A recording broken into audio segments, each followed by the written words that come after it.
guess when you look at the final margin, was pretty much that first 20 minutes that cost you the game? Is that how you look at it as well, pretty much, or is it a bit more complicated than that? Oh, it's always really hard to judge. I mean, we experienced it last week again when you play a really, really good team and one of the best teams in the competition. When they're challenged, they tend to rise to the occasion. So we were unable to force Geelong into that position at any stage. So, I wouldn't say that the first quarter was all it was, but it certainly put us on the back foot. And so it's more about us from that point. And, I thought basically 6-0. The players had to dig in. And I thought, they probably had enough inbuilt excuses if they wanted to look for them. And the thing I'm most pleased about today is that the foundation of our game is I think pretty sound. We got beaten up by a really good team at different stages today. But if you don't have a team that's got the sort of intestinal fortitude to fight it out and to try and get the game back on our terms, then all of your system, tactics, structure doesn't really matter. So I thought that was the most pleasing bit, that they kept fighting regardless of the circumstance.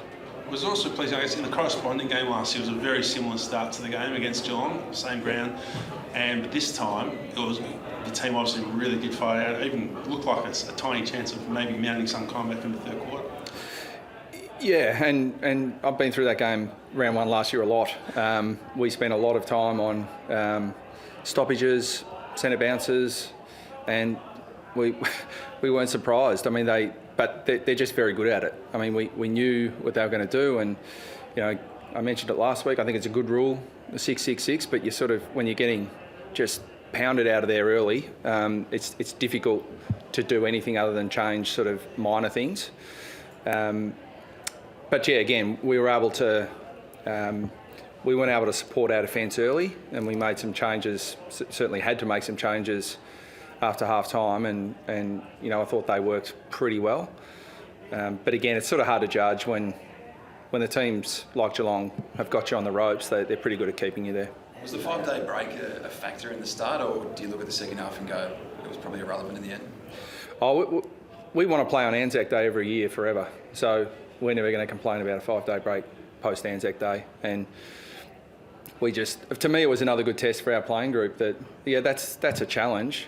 But I thought our high performance team did a great job preparing the players, and we're getting some real belief in our ability to cover the ground and our high speed game style, both in defence and in attack.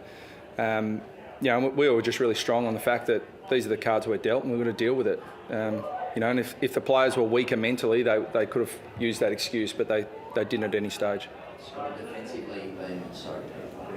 Defensively, you've been excellent so far this season. Why was it different today? Where was the mistake? Mostly from stoppage. They kick 6-3 from ball ups in mid-arc. Centre bounce was an issue for us. And again, with some of the rule tweaks, they're a lot. The stoppage stuff is, particularly centre bounce, is harder to deal with, and I thought we adjusted well in the second half. But most of the defensive stuff came from stoppages, and they're big, strong, powerful clearance players. In terms of us defending transition, we did that really well. So, we were able to transition the ball pretty well. And I was really pleased that we were able to stop them largely transitioning the footy. But they're just a very complete side. And whichever way you look at it, if you try and support the stoppage, you give them something that they want, and you limit your ability to put them to the sword. So, most of it was around the clearance phase today. I thought our defensive transition still held up pretty well. Beat Hawkins one-on-one at the best of times. So what were you thinking in the coach's box when it was all unfolding in that first half, with obviously Brandon's a lot lighter? Yeah, but it was a good opportunity for him to play on a really good player, and that wasn't, we're not teaching him a lesson. I mean, we were trying to support him as best we could, but this is what happens when you play really good sides. We thought Ridley was doing a pretty good job on Cameron. We take Ridley off Cameron. We move Redmond to Cameron, Ridley to Hawkins. That means, they can manipulate Redmond a little bit. All the while we give them Stewart free off the back. So I mean, whatever you do, there's risk attached to it. Now, the change we made at halftime was good for us. So perfect hindsight, we should have done that earlier. I should have done that earlier. Jake Stringer, Brad, one of the best games he's probably played for the club, and just given his start to the year, he must be pretty impressed with how he's sort of come back from that. I thought he was.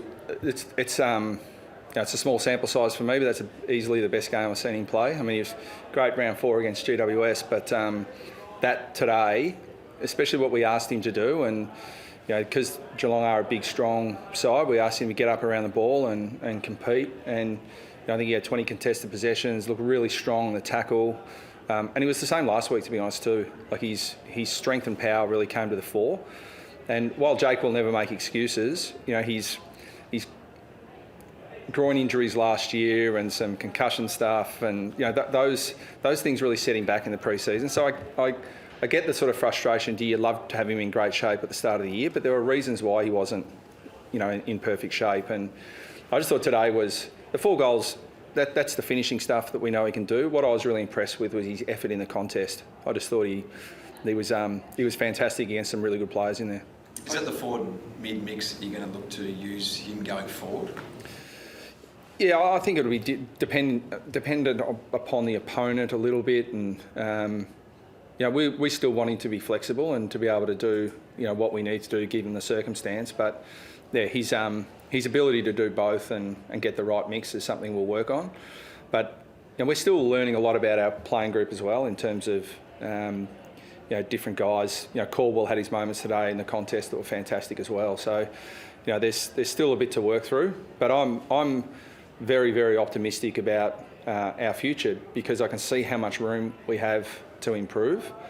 And whilst we probably played the 3 premiership favourites the last 3 weeks, and we would have loved to have won them all, but we've certainly shown that we can compete against them at various stages, and that's with massive amounts of improvement left in us. So I think all Essendon fans and our players should be optimistic. In the second quarter, when you did turn the tide in terms of momentum, but a couple of really dangerous kicks, I think by Zerk, Thatcher and Redden across goal, sort of ruined your momentum a bit. Are you sort of happy to back them to trust themselves, or do you sort of have to sort of get a balance there? Oh no, I don't coach skillers on game day. I mean, if we kick the ball to a very good intercept defence and just played that style, they would have had the game on their terms. So we needed to take some risks, and AFL footy's a game of errors, and we'll make our fair share, but we'll get better at that over time as well. So I'm certainly not concerned about that. We needed to. I would have been more concerned if we'd gone into our shell and just played into Geelong's hands. So we kept attacking, and we still kicked 100 points. They just kicked 28 more. Been a great week for Sam Weideman when you think about Tuesday and today. How much will he gain from this week?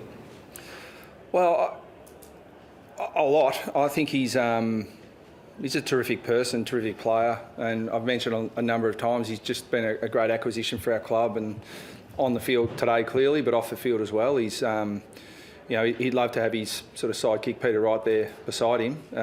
But again, I think there are a lot of players in the competition who are really good players, but they just don't quite get the opportunity or the and that's nothing against Melbourne. They've just got they've got a lot of options with their forward half still, even without Sam there. So I think there's a combination of factors for him getting the opportunity and being backed in to play that role, and he certainly paid us back today. Sam Durham looks like he might face some MRO trouble with that sling tackle. Have you seen it? And if so, any concerns? I haven't seen it, and even if I had, it's just like it's one of those things I can't control. So it'll be what it'll be. He's played only one game back in the VFL, and we've been really conservative with his build-up to getting back to the VFL, and we'll still have to be conservative with him before he comes back to play in the AFL.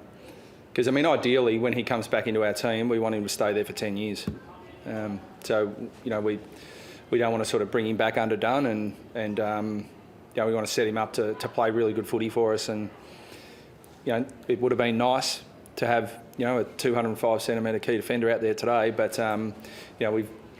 while we're bitterly disappointed in the short term, we're just going to refuse to take we're not going to take our eye off what we're doing and what we're building here, because it would be easy. It would have been easy to put Jake in at the start of the year too, when he was medically available. But and while that probably hurts us in the short term, we get a look at a whole lot of players that have really improved for us. And why Zerk Thatcher had a difficult day-to-day, clearly. He's been terrific for us throughout this year, and he'll only get better for today. And we'll keep backing him and keep coaching him and keep working with him. And Tom Hawkins is a generational player and a great player, and we'll keep backing Zerk to get the job done. Just on Sam Weideman, why do you think he will be able to give the consistent sort of performance that with Essendon that he hasn't kind of been able to do in the last 5 months? I think it's really hard to when he's had opportunities previously at his previous club. There's he's got Ben Brown lurking in the shadows when he's injured, and then there's other players coming back, and